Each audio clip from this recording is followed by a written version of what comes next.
I had a great time with the $20,000 I recently saved up. After returning from a week-long trip overseas, my mother-in-law Isabella called me excitedly, mentioning something about saving $20,000. I was puzzled because I didn't remember having such a large sum. As a freelancer, I do have some emergency savings in my bank account, but I don't usually keep that much cash. Plus, my banking card was right here, and no one else should be able to withdraw such a large amount without my knowledge. Isabella claimed she took the money from the sideboard drawer, assuming we were rich. I thanked her for her good intentions but didn't understand why she thought I had given her the money. After this brief conversation, I wondered where the $20,000 came from. The mystery was solved when Anthony, presumably her husband, returned home a month later. Fast forward to a month later, and Isabella made over 80 calls, which I ignored. When I finally answered, she accused me of something, and I didn't quite understand. It seemed like she was upset, but I couldn't figure out why. Isabella's persistent calls became annoying, and when I finally answered, she started blaming me for something. Confused, I realized she was reaping what she had sown.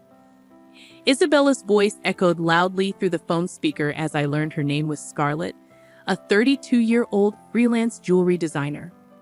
I really want children, but my job keeps me very busy. My husband, Anthony, who is the same age as me, used to have a regular job, but now he helps manage my work. When we got married, I wasn't making much as a designer, and we relied on Anthony's income. However, as I turned 30, my work became more stable, and I needed help managing my schedule. Anthony, who had a good position at his job, decided to quit and join me as a business partner. With his help, we now have deals with famous international brands. Although we face challenges as a couple, the main issue is Anthony's mother, Isabella, who lives alone in his family home. Isabella thinks we're living a luxurious life and often asks for money.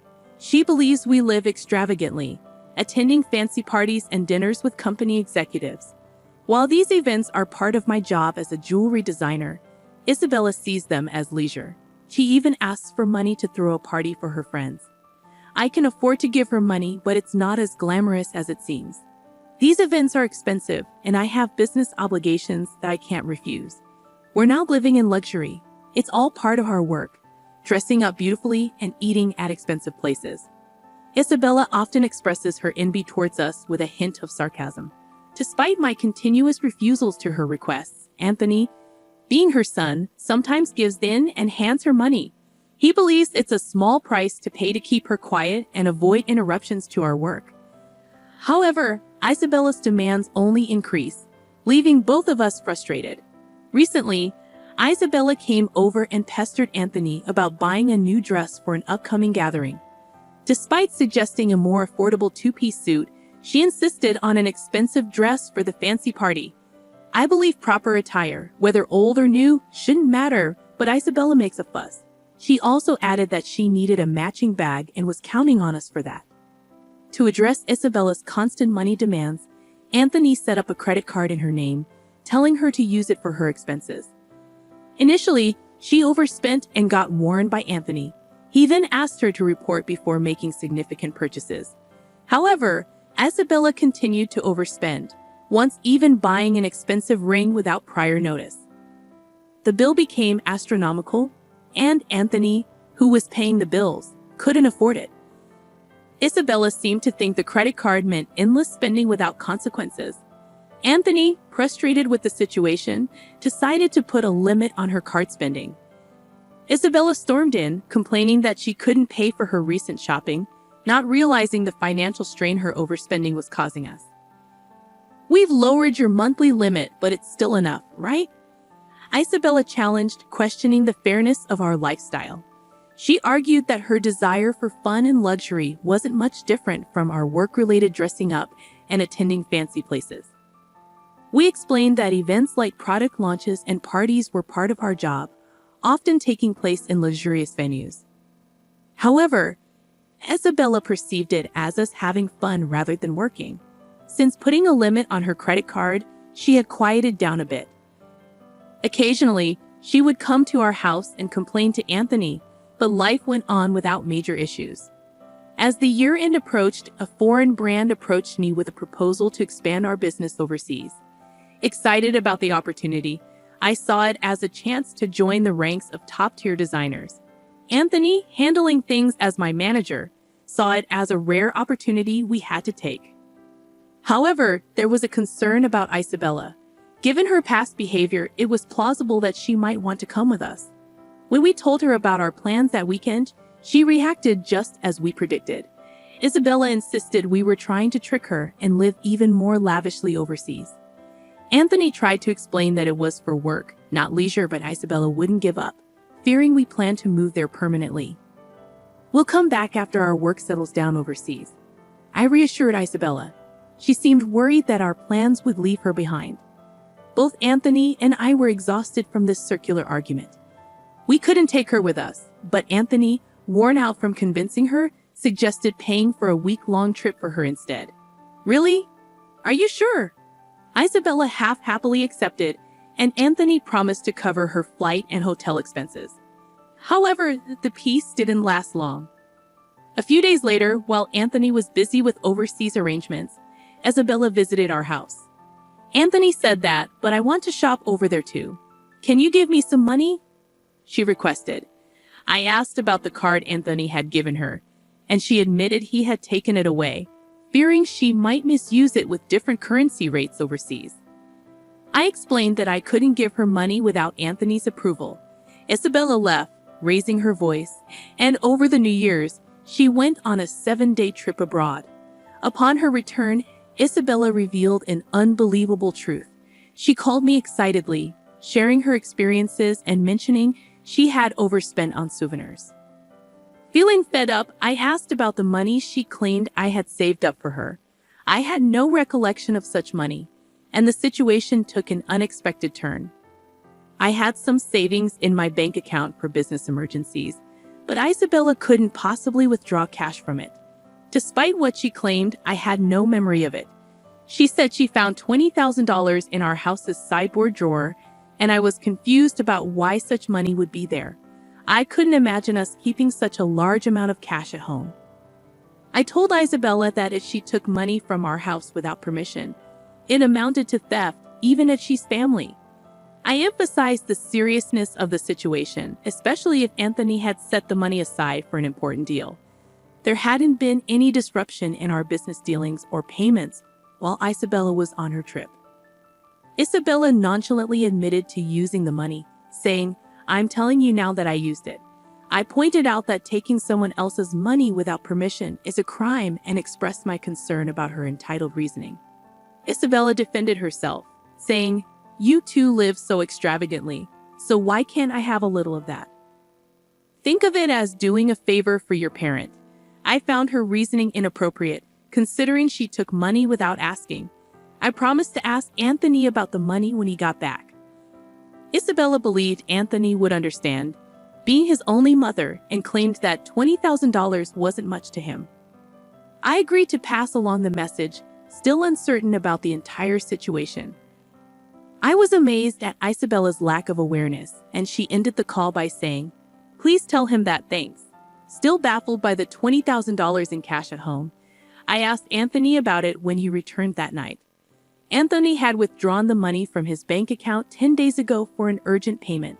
He needed cash immediately, but I was surprised that he kept such a large sum in a drawer, considering the potential risks.